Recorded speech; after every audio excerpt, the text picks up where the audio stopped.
जिस्म और रूह दो ऐसी चीज़ों के साथ रखा है कि दोनों का एक दूसरे के लिए होना लाजिम है। रूह के बगैर जिस्म का भी कोई काम नहीं, और रूह है, जिस्म नहीं है तो उस रूह को भी कोई काम नहीं। इस रूह की तरबियत कैसी करनी है, रूह की तरबियत कैसी हो? देखें, आपको एक सिंपल सी बात बता रहा हूं। जिस्म को सुबह नाश्ता ना करो, दोपहर का खाना ना खाओ, तो शाम तक आप हिलने लग जाएंगे। और अगर 3 वक्त का खाना छोड़ो तो कमजोरी जिस्म पर और चेहरे पर जाहिर होने लग जाएगी। क्यों? इसलिए कि जिस्म को भूख लगती है और हम खाना खाते हैं। इसी तरह रूह को भी भूख लगती है। रूह की ग़िज़ा अल्लाह का जिक्र है। लोग अपनी बॉडी बनाने के लिए जो मेहनत करते हैं, कोई बात नहीं, कितने कितने घंटों लोग जिम करके अपनी जिस्म को मजबूत बनाना चाहते हैं। ये जिस्म सिर्फ दिखा सकते हैं सामने लोगों को, या किस लिए? कि फिट रहने के लिए। कुछ लोग किसी को मुक्का मारने के लिए कर रहे हैं, लेकिन उसका 10% भी अगर रूह की तरबियत पर तवज्जो दी जाए तो मेरे अजीजों, ताकत व कुव्वत का यह आलम होगा कि औलिया कामिलीन की सफ में अल्लाह तबारक व तआला आपको वो मकाम अता फरमाए। रूह की ताकत की तरफ तवज्जो। आज पूरी दुनिया हज़रान मिल्लत इस्लामिया, अस्सलामु अलैकुम व रहमतुल्लाहि व बरकातुहू। अल्हम्दुलिल्लाह, अल्हम्दुलिल्लाहिल हन्नानिल मन्नान अल्लज़ी खलक़ल इंसान व अल्लमहुल बयान, वस्सलातु वस्सलामु अला रसूलिही सय्यिदिल इंसी वल जान व अला आलिही व अस्हाबिही ज़विल खैरि वल इहसान, अम्मा बअद। फ़अऊज़ु बिल्लाहि मिनश शैतानिर रजीम, बिस्मिल्लाहिर रहमानिर रहीम। यसअलूनका अनिर रूह क़ुलिर रूहु मिन अम्रि रब्बी, सदक़ल्लाहु मौलाना अज़ीम। बारगाह रिसालत मुआब सल्लल्लाहु तआला अलैहि वसल्लम में दुरूद पाक का हदिया पेश करें। अल्लाहुम्मा सल्लि अला सय्यिदिना मुहम्मदिन मअदनिल जूदि वल करम व आलिहि व अस्हाबिहिल किराम व इब्निहिल करीम व बारिक व सल्लिम सलातन दाइमतन सरमदन अबदा।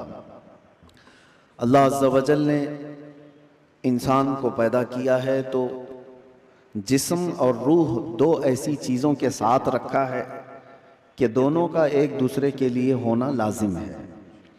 रूह के बगैर जिस्म का भी कोई काम नहीं, और रूह है, जिस्म नहीं है तो उस रूह को भी कोई काम नहीं। रूह और जिस्म दोनों लाजिम मलजूम है, और जब तक इन दोनों का रिश्ता है जिंदगी है, और जहां इन दोनों का रिश्ता टूटा तो उसको मुर्दा कहा जाता है। रूह और जिस्म का ताल्लुक खत्म होती ही जिंदगी बदल जाती है। अब मसला ये है, रूह और जिस्म में अफजल कौन है, कौन ज्यादा आला है? तो अब ये देखा जाता है। क्या आप ये समझते होंगे कि सिर्फ रूह है और जिस्म नहीं है, तो क्या मतलब है रूह का? लेकिन रूह और जिस्म का जब कंपैरिजन होगा तो रूह उसमें बहुत बुलंदो बाला है। उसकी वजह यह है कि रूह के निकल जाने के बाद जिस्म ज्यादा देर तक नहीं सलामत रह सकता। चंद घंटे, चंद दिनों के बाद इसके अंदर सड़न पैदा होगी और ये सड़ गल जाएगा। रूह के निकलने के बाद जिस्मों की कोई औकात नहीं रह जाती। जिस्म सब मट्टी में मिल जाते हैं, गल जाते हैं। नबियों के और शहीदों के जिस्मों को छोड़कर बात कर रहा हूं आमतौर पर। लेकिन रूह क्या चीज है? अल्लाह तबारक व तआला फरमाता है कुरान पाक में, महबूब आपसे ये रूह के बारे में पूछते हैं, ये क्या है? आप फरमाते हैं रूह अल्लाह के हुक्म का नाम है। रूह अल्लाह का हुक्म है। तो रूह जिसके अंदर मौजूद है उसके सारी चीजें एक्टिव हैं, सब चीजें हरकत कर रही हैं। हत्ता कि आप सुनने की जो ताकत रखते हैं इसलिए कि रूह आपके जिस्म के अंदर है, और मैं बोल रहा हूं ये ताकत है इसलिए कि रूह अभी मौजूद है। हाथ उठ रहा है, पैर चल रहे हैं, जुबान मजा चक रही है, आंखें झपक रही हैं, ये सारी हरकतें रूह के होने की वजह से हैं। रूह का ताल्लुक खत्म हो जाए तो जिस्म ये सारी हरकतें नहीं कर सकता। अब मैं आपको बता रहा हूं, थोड़ी सी चीजें आप तवज्जो ले लें। रूह जब हमारे जिस्म के अंदर है तो हम क्या क्या कर सकते हैं, और रूह निकल जाने के बाद क्या नहीं कर सकते, ये दिमाग में रखिए आप। एक मुर्दा ना हाथ उठा सकता है, ना पैर उठा सकता है, ना आंख खोल सकता है, ना जुबान से चख सकता है, कुछ नहीं कर सकता। लेकिन रूह होने के वक्त आप भी और हम भी क्या क्या कर सकते हैं। हम अपना हाथ भी उठा सकते हैं, पैर से जहां तक चाहे चल सकते हैं, बोल सकते हैं, सुन सकते हैं, देख सकते हैं, सब है।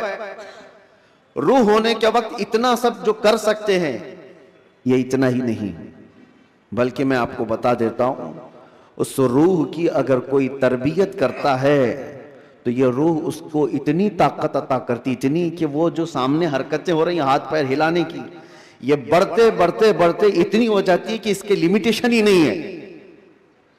रूह उसको इतनी ताकत पहुंचाती है कि आज रूह मेरे अंदर है, मैं सामने की दीवार तक देख रहा हूं, और रूह ताकतवर हो जाए तो हो सकता है वो मशरिक में बैठकर मगरिब के हालात को देख रहा हो, वो शुमाल में बैठ करके जुनूब के हालात देख सकता है। रूह की ताकत जब बढ़ जाती है तो हो सकता है आज मेरा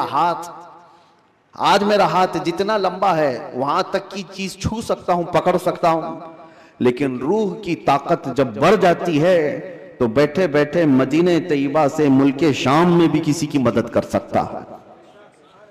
अब मैं आता हूं उसी गुफ्तगू पर। तो फिर मेरे अजीजों, रूह की तरबियत के लिए क्या करना चाहिए। पूरे दुनिया भर के आप दूसरे मज़ाहिब में भी देखेंगे, रिलीजियंस, वो लोग भी तपस्या कर रहे हैं, आत्मा की शक्ति हासिल कर रहे हैं, अल्फाज अलग है, और वो पावर ऑफ सोल कहते हैं क्रिश्चियन लोग, हिंदू लोग आत्मा की शक्ति कहते हैं। उसके लिए वो दुनिया को तर्क कर रहे हैं, कुछ कलमात के जाप कर रहे हैं, किसी न किसी तरह से वो अपनी रूह को बढ़ाने की कोशिश कर रहे हैं। तो सब अदियान में ये कोई एक कॉन्सेप्ट पाया जाता है। मैं आपको बताता हूं, असली रूह की ताकत वो है, रूह ने अगर अपने रब को पहचान लिया तो ये सबसे बड़ी ताकतवर है। और रूह जिस वक्त अल्लाह रब्बुल इज्जत को, अपने खालिक को पहचान लेती है, तो वो रब तबारक व तआला की कुर्ब पाने का जो उसका मकाम है वो विलायत का मकाम है, और वहीं से उसकी ताकत का इजाफा हो जाता है। हमें इस रूह की तरबियत कैसी करनी है, रूह की तरबियत कैसी हो। देखें, आपको एक सिंपल सी बात बता रहा हूं, जिस्म को सुबह नाश्ता ना करो, दोपहर का खाना ना खाओ, तो शाम तक आप हिलने लग जाएंगे। और अगर 3 वक्त का खाना छोड़ो तो कमजोरी जिस्म पर और चेहरे पर जाहिर होने लग जाएगी। क्यों? इसलिए कि जिस्म को भूख लगती है और हम खाना खाते हैं, इसी तरह रूह को भी भूख लगती है। रूह की ग़िज़ा अल्लाह का जिक्र है, जिक्रुल्लाह है, और जब बंदा अल्लाह का जिक्र करता है तो उसकी रूह तरोताजा होती है। और यहां तो बरसों से अल्लाह का जिक्र ही नहीं किया तो किसी की रूह बीमार इतनी हो चुकी है कि उसे कुछ नहीं पता, सिर्फ चलता फिरता एक लाशा है, चलता फिरता एक जिस्म है, रूह तो है मौजूद लेकिन बड़ी कमजोर और बड़ी गरीब। इस रूह को ताकतवर बनाओ अल्लाह के जिक्र से, जिक्रुल्लाह से। अब आपको मैं बताता हूं, जहां ये रूह सलामत होती है, इंसान का जिस्म मर भी जाए तो अल्लाह तबारक व तआला उसकी रूह को इसी तरह बाकी रखता है। रूह बाकी है, मरने के बाद भी इंसान के जिस्म को कब्र में रख दिए जाने के बाद भी रूह बाकी है, रूह बाकी है। और रूह जब तक ताकतवर है वो क्या से क्या कर सकती है। तसर्रुफ अल्लाह तबारक व तआला उसको अता किया है। मौत के बाद भी औलिया कामिलीन की जिंदगियां हम जो देखते हैं वो इसी बुनियाद पर है कि उन्होंने अपनी जिंदगियों में जिस्म से ज्यादा अपनी रूह का ख्याल किया। लोग अपनी बॉडी बनाने के लिए जो मेहनत करते हैं, कोई बात नहीं, कितने कितने घंटों लोग जिम करके अपनी जिस्म को मजबूत बनाना चाहते हैं। ये जिस्म सिर्फ दिखा सकते हैं सामने लोगों को, या किस लिए कि फिट रहने के लिए। कुछ लोग किसी को मुक्का मारने के लिए कर रहे हैं, लेकिन उसका 10% भी अगर रूह की तरबियत पर तवज्जो दी जाए तो मेरे अजीजों, ताकत व कुव्वत का यह आलम होगा कि औलिया कामिलीन की सफ में अल्लाह तबारक व तआला आपको वो मकाम अता फरमाए। रूह की ताकत की तरफ तवज्जो।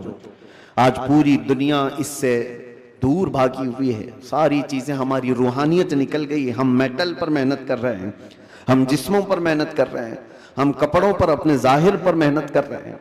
रूह के लिए जो औलिया कामिलीन के यहाँ तरबियत होती थी वो खाल खाल नजर आ रहे हैं। पहले खानकाहों में, जानते हैं आप, माररा मुतहरा हिंदुस्तान की बहुत बड़ी खानका है जहां से आला हजरत भी बैत हुए थे। इमाम अहले सुन्नत मुजद्दिद दीन व मिल्लत जहां से बैत हुए, वो खानका सादात की आले रसूल वहां पर हैं।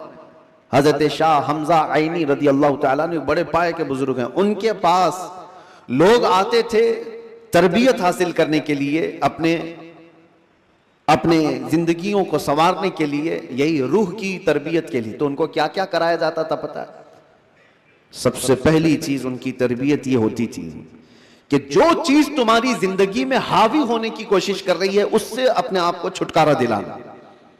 जो तुम्हारे ऊपर हावी हो रही है, चाहे वो नींद हो या भूख हो या किसी चीज की चाहत हो, अगर हावी हो रही है, गालिब हो रही है, तो उससे नजात हासिल कर लो, तब तुम्हारी रूह पावरफुल होगी।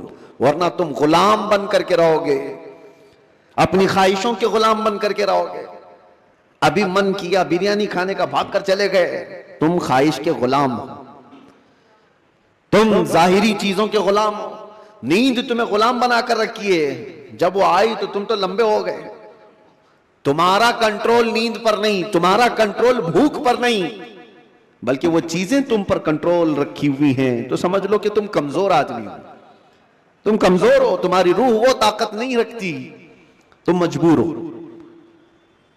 औलिया कामिलीन को इसके बरअक्स तरबियत दी जाती थी। भूख पर कंट्रोल, ख्वाहिशात नफसानिया पर कंट्रोल और नींद पर कंट्रोल। हत्ता कि मैं आपको बताऊं, हजरत शाह मीना रहमतुल्लाह ताला अलैह लखनऊ के बहुत बड़े बुजुर्ग हैं, वो जब रात को इबादत के लिए खड़े होते, इंसानी फितरत का तकाजा है कि नींद तो आती है, लेकिन वो ये चाहते थे कि नींद इंसान की जरूरत है, उसको भी मैं अपने ऊपर गालिब होने नहीं दूंगा। मैं जब चाहूं सो जाऊं, लेकिन नींद जब चाहे तब मुझे ना सुलाए। नींद मेरी हाकिम नहीं, मैं उस पर हाकिम हूं। आपने क्या किया जानते हैं? रात को इबादत के लिए रोजाना खड़े हो जाते थे। एक दिन ऐसा हुआ कि झपकी आ गई और गिर गए। इसका इनको इतना अफसोस हुआ कि इबादत में नींद ने मुझे अपना गुलाम बना दिया। अल्लाह रब्बुल इज्जत की इबादत से मुझे नींद ने धोखा ऐसा दे दिया कि मैं गिर गया, उसका गुलाम हो गया। उसके बाद से रात को जब खड़े होते थे तो नमक में सलाई डालकर अपनी आंखों पे सुरमा लगाते थे। नमक का सुरमा लगाते, आम सी बात नहीं, सुनने में आपको आसान लग रहा हो। नमक के 2 तिनके भी अगर आंख में चले जाएं तो क्या हालत करते हैं। लेकिन हजरत शाह मीना फरमाते हैं कि नमक को पूरी तौर पर आंखों पे लगाते तो उनकी आंखों से खून जारी हो जाता था। लोग कहते भी थे कि आंखें सुर्ख होकर खून बहती थी, बहाती थी। आपसे कहा जाता कि आप इस तरह से आंखों को सख्ती कर रहे हैं, आप कहते इन आंखों की वही सजा है जो मुझे मेरे रब से दूर कर रही है। नींद का गलबा मुझे ला करके अपना गुलाम बनाती हूँ। ख्वाहिशात के लिए भी उन्होंने ऐसा ही किया है। अपने ख्वाहिशात पर कंट्रोल जब तक आदमी नहीं करता, उसकी रूह ताकतवर नहीं है, उसकी रूह कोई ताकत नहीं रखती, वो कमजोर आदमी है। इसीलिए मेरे अजीजों, मैं जो बात कर रहा था, हजरत शाह हमजा आइनी, इनके यहां जो लोग आते थे, कुछ तो पंडित भी आते थे, जोगी भी आते थे तपस्या करने के लिए, कि सूफी संत हैं, इनके यहां जो तरबियत होती है वो बहुत आला दर्जे की होती है। आप ये कहते थे कि इंसान सबसे ज्यादा किन चीजों का मोहताज है? खाने का, पीने का, सोने का, यही सब चीजें ना। इस पर तो वो कंट्रोल करा ही देते थे। कोई ऐसा उनके पास मुजाहिद होता, रियाजत करने वाला, कि 3 दिन 4 दिन तक बगैर खाए पिए इबादत में मसरूफ रहते, कुछ भी नहीं। और ये पॉसिबल है क्योंकि अल्लाह ने इंसान की बॉडी को फ्लेक्सिबल बनाया है। इसको जैसा बंदा ढालता है वैसा जिस्म बनता है, कोई चीज इम्पॉसिबल नहीं है। बुजुर्गों ने ये तरबियत किया। अब एक मकाम ऐसा आया कि खाने पीने की बात तो छोड़ो, ये जो मोहताजी है, जो भूख लगती है, इससे तो उन्होंने किनारा कर लिया। एक शागिर्द ने उनसे कहा कि हुजूर, खाने से तो हम मोहताज नहीं है, जब हम चाहेंगे खा लेंगे, भूख हमको गुलाम नहीं बना रही, याद, प्यास भी हमको गुलाम नहीं बना सकती। लेकिन ये जो सांस लेते हैं इसके तो हम मोहताज हैं, सांसों के बगैर तो रह नहीं सकते। आपने फरमाया मैं वो भी तरबियत तुम्हें करा दूंगा, उसकी भी तरबियत करा दूंगा। तो हबसे नफ्स औलिया कामिलीन के यहां, मैं तसव्वुफ की बात कर रहा हूं, एक तरबियत ये भी है उनके यहां हबसे नफ्स, हबसे नफ्स या हबसे दम जिसको कहा जाता है, क्या है? उनको सांस रोकने की तरबियत दी जाती थी। सांस रोक लो अपनी, आप अपनी नाक और मुंह बंद करके देखो कितनी देर रोक सकते हो, शायद 1 मिनट, क्योंकि आदत नहीं है। 1 मिनट से ज्यादा अपने नाक और मुंह को पकड़ नहीं सकते। लेकिन तरबियत के बाद माररा मुतारा की तारीख में है, हजरत शाह हमजा आईनी की बारगाह में जो तरबियत पाते थे, उनको सांस रोकने की जो तरबियत दी जाती थी, फजर के बाद वो सांस को रोकते थे तो जोहर तक लेकर जाते थे, जोहर तक। लोगों को ऐसा लग रहा होगा कि उड़ती हुई बातें हैं, नहीं मेरे अजीजों, जब बंदा अपने जिस्म को ढालता है किसी चीज में तो अल्लाह तबारक व तआला हर चीज उसके लिए मुमकिन बना देता। और हमने दुनिया में अपने जिस्मों को आजाद कर रखा है, सारी दुनिया इस जिस्म पर राज करती है, ख्वाहिशात हम पर हुक्म करते हैं, हम इन पर कंट्रोल नहीं पा रहे। आज जरूरत इसी बात की है कि हम जिन चीजों के एडिक्ट होते जा रहे हैं उन चीजों को अपनी जिंदगी से दूर करते जाएं। कोई ख्वाहिशात ऐसी हैं जो मेरे ऊपर हावी हो रही हों, उन ख्वाहिशात से अपने दामन को छुड़ाने की कोशिश करें। और यही तरबियत बारगाह मुस्तफ़ा सल्लल्लाहु अलैहि वसल्लम की थी। एक बात मैं आपको बताता हूं, मजबूरी के आलम में भी औलिया कामिलीन ने अपने आप को दुनिया के हवाले नहीं किया, दुनिया के हवाले नहीं किया, वो बचने की हर मुमकिन कोशिश करते रहे। एक बुजुर्ग के मुतालिक हमने पढ़ा है, हजरत मुश्की रहमतुल्लाह अलैह, इराक के एक बुजुर्ग, लेकिन वो जवान शख्स, मुश्की गालिबन अब्दुल्लाह कुछ नाम था, बहुत खूबसूरत, देखने में बिल्कुल हैंडसम नौजवान, एक कपड़े की दुकान पर काम करते थे। शहर की एक अमीर औरत कपड़ा खरीदने आई और वो अय्याश औरत थी, उसने लड़के को देखा, नौजवान को, उस पर फरेफ्ता हो गई। बहाने से कपड़े की बहुत बड़ी थान खरीदा और उसके बाद उस नौजवान से कहा क्या तुम मेरे महल तक पहुंचाओगे, मैं उसकी उजरत दूंगा। भोला भाला नौजवान कपड़े उठा लिया और चल पड़ा। उस खातून के घर जब पहुंचे तो उसने कपड़े की वो थान अंदर रखवाई और कमरे में उसे बुलाकर दरवाजे बंद कर दिए। और उसके बाद उस नौजवान से कहा कि तू अब आजाद नहीं है, तू मेरे पास कैद है, मैं तुझे यहां पर इस बहाने से ले आई हूं, तुझे जो चाहिए वो मैं दे दूंगी, माल दौलत जो भी है, लेकिन मेरी ख्वाहिशात पूरी कर दे।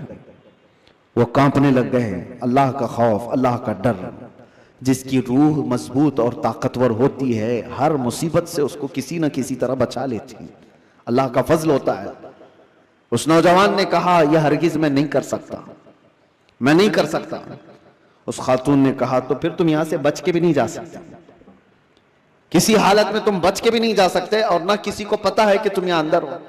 कल को मैं ये इल्जाम भी लगा सकती हूं कि तुमने मेरी इज्जत को तार तार किया है और तुम्हें मैं फांसी की सजा भी दिला सकती हूं।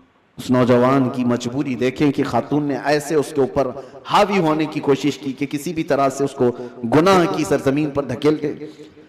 लेकिन ये नौजवान है, अचानक न जाने दिलो दिमाग में क्या ख्याल आया, कहा कि ठीक है मुझे इस्तिंजा करना है, तहारत, टॉयलेट जाना है।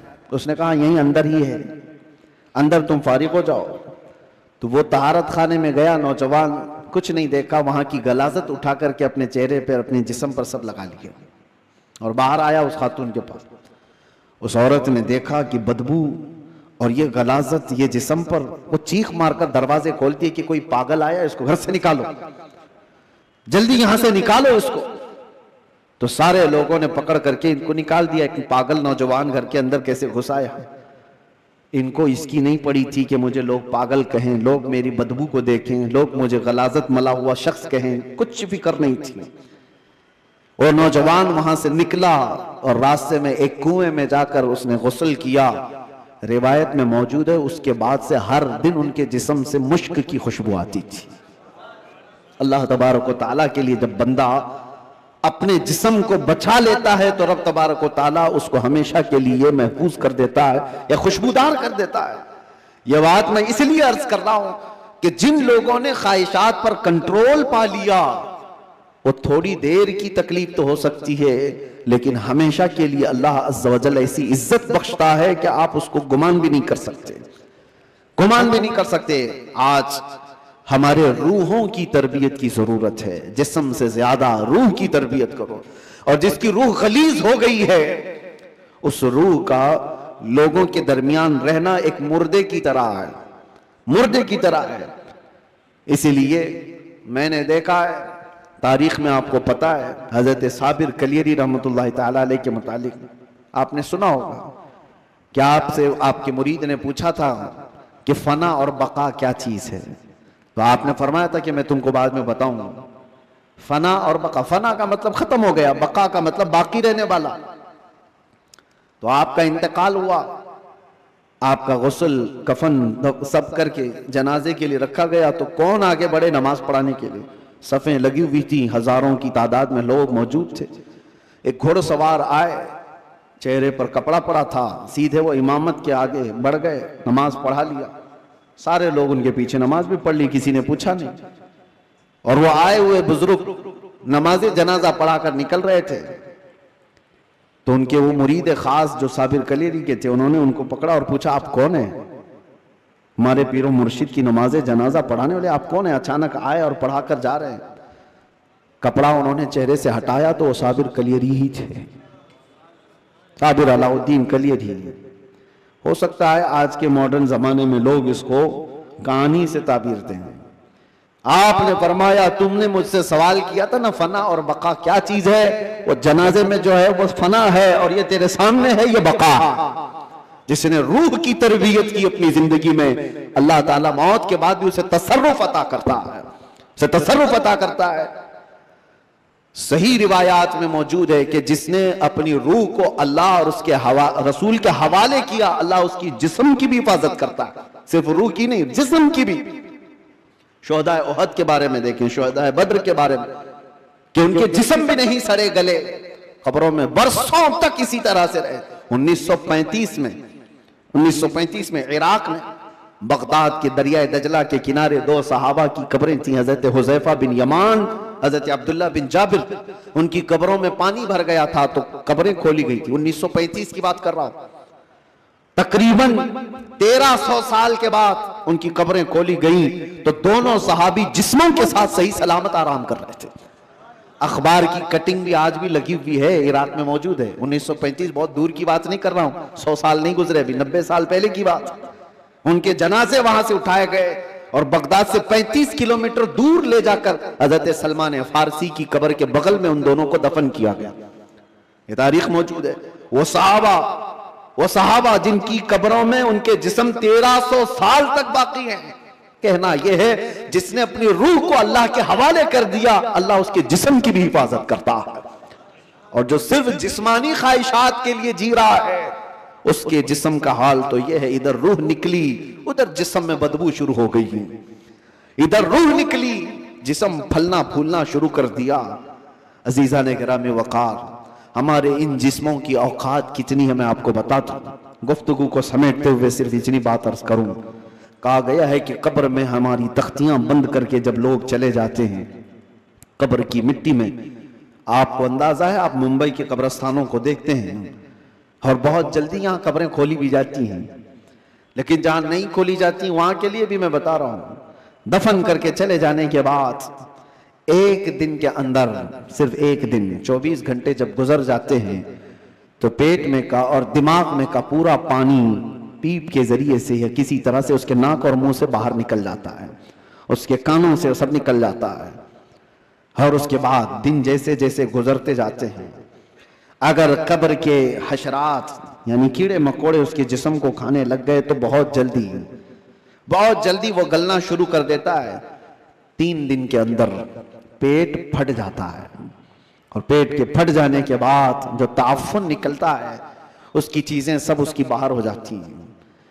और उसके बाद 9 दिन गुजर जाते हैं या 10 दिन गुजर जाते हैं तो जिस्म की सारी चमड़ी पक जाती है, पूरी चमड़ी, चाहे उसको जितनी भी हिफाजत से रखा जाए रूह ने साथ छोड़ दिया है तो अब जिस्म तरतीबवार एक एक चीजें इसकी खत्म होती चली जाती हैं।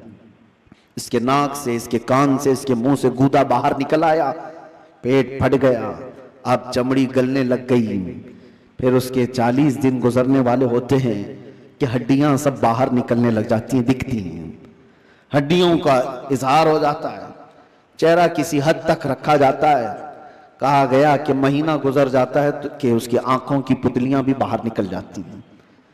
महीना 2 महीना गुजरता है कि उसके बाद फिर जिस्म के अंदर जितनी नरम चीजें थी सब निकल जाती हैं, फिर ढांचा बाकी रह जाता है। और ढांचा, हड्डियां भी अपने आप में टूटने लग जाती हैं। उसके पैरों की हड्डियां उसके कमर से अलग हो जाती हैं, उसके घुटने से उसके रान की हड्डियां अलग, उसके बाजुओं की हड्डियां अलग। इसीलिए 6 महीने साल भर के बाद जब आप कब्र को दोबारा खोद रहे होते हैं तो पूरा ढांचा किसी को नहीं मिलता।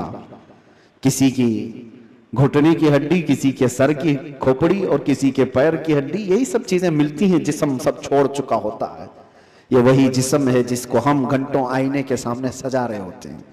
ये वही जिस्म है जिसके ऊपर हम अपनी मेहनत खर्च कर रहे हैं, चाहे वो जिम में जाकर।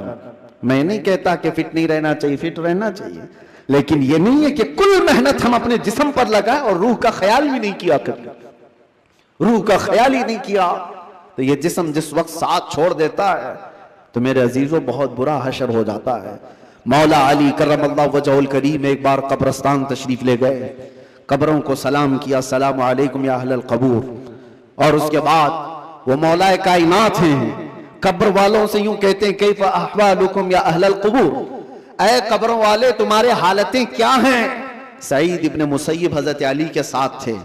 हजरत अली रदी अल्लाह तआला अन्हु के शागिर्द, मदीने के मशहूर ताबई सईद इब्ने मुसय्यब कहते हैं, मैं मौला अली को देख रहा था, वो कब्र वालों से पूछ रहे हैं। थोड़ी ही देर के बाद आपकी आंखों से मोटे मोटे आंसुओं के कतरात निकलने लगे और सारों कतार आप रोने लगे।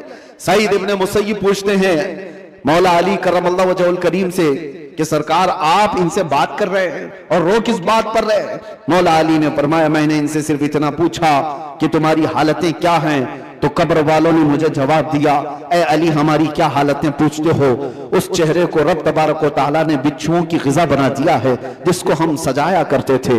उन बालों को जिनमें हम कंगा करते थे पीप निकल आया है, कीड़े खींच रहे हैं। हमारी उन आंखों को आज खीरा कर दिया गया है, इन आंखों को सियाह कर दिया गया है। हमारे वो बाजू जिस पर हमें बड़ा नाज था हम आज हिला भी नहीं पाते और इनको बड़ी मजबूती के साथ तोड़ दिया गया है, खत्म कर दिया गया है।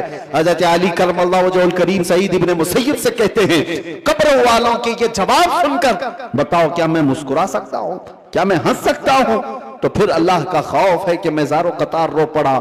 मेरे अजीजों, हम सब भी उसी मंजिल के राही हैं, हम भी उसी आखिरी मकान के मुसाफिर हैं जहां हम सबके साथ ये होना है। इसलिए जब तक रब तबारक व तआला ने हमारे जिस्म में रूह बाकी रखा है, इस रूह की तवज्जो करो, इसकी तरबियत करो, वरना वक्त गुजर जाने के बाद कुरान पाक में है कई ऐसे लोग हैं जो कहते हैं रब तआला से, क्या कहते हैं, लौ कुन्ना नुरद्दु, ऐ अल्लाह अगर काश एक बार हमको तू लौटा दे, कुन्ना नअमल, हम बहुत अच्छा अमल करेंगे, अमलन सालिहा, हम नेक बन करके आएंगे।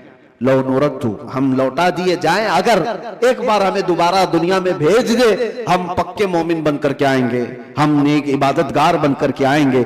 रब ताला फरमाता है, कल्ला, हरगिज नहीं, जो वक्त था वो बीत चुका, अब अमल का वक्त नहीं, अब सिर्फ हिसाब का वक्त है, अब सिर्फ हिसाब का वक्त है। इसीलिए अरबी में एक मकौला मैं पढ़ता था अपने तालिब इल्मी के जमाने में, मैंने तो अपने सिराने पर उसको लगाया हुआ था, हासिबू कब्ल अन तुहासबू, अपना हिसाब पहले पूरा कर लो इससे पहले कि तुम्हारा हिसाब लिया जाए।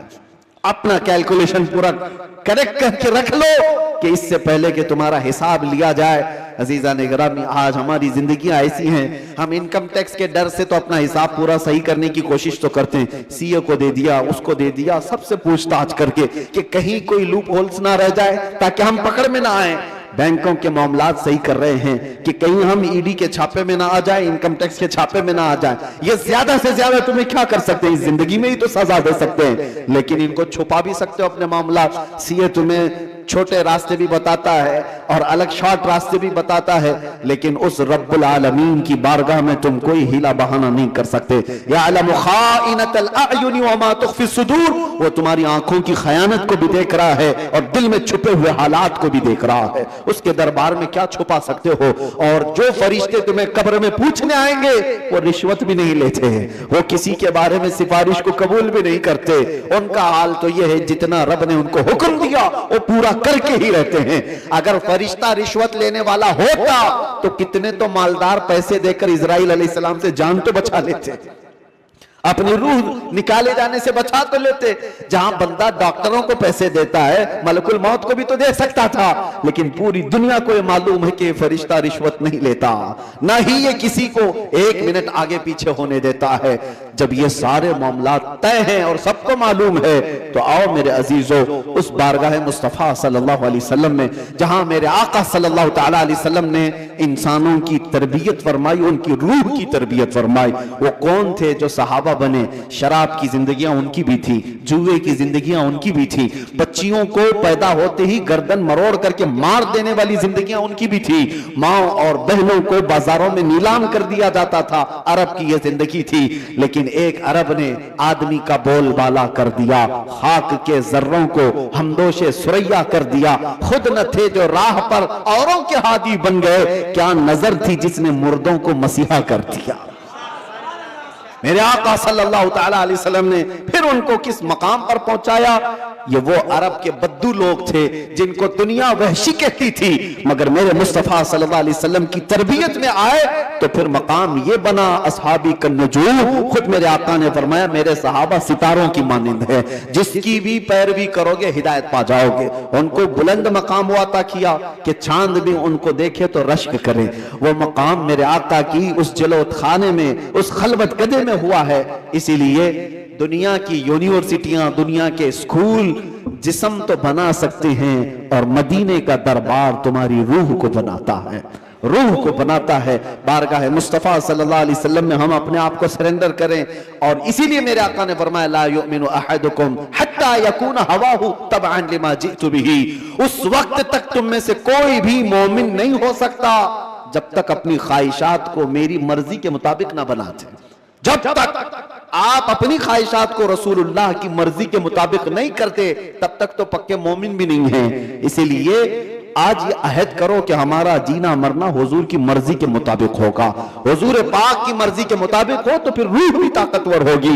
इसीलिए मेरे मुर्शिद ने कहा जिंदगी ये नहीं किसी की किसी के लिए, जिंदगी है नबी की नबी के लिए। अरे ना समझ मरते हैं जिंदगी के लिए, जीना मरना है सब कुछ नबी के लिए। या रसूल अल्लाह दहन में जुबान तुम्हारे लिए, बदन में है जान तुम्हारे लिए, हम आए यहाँ तुम्हारे लिए और उठे भी वहां तुम्हारे लिए। जब बंदे का ये अकीदा बन जाए तो फिर देखो उसकी जिंदगी में इनकलाब कैसे आता है।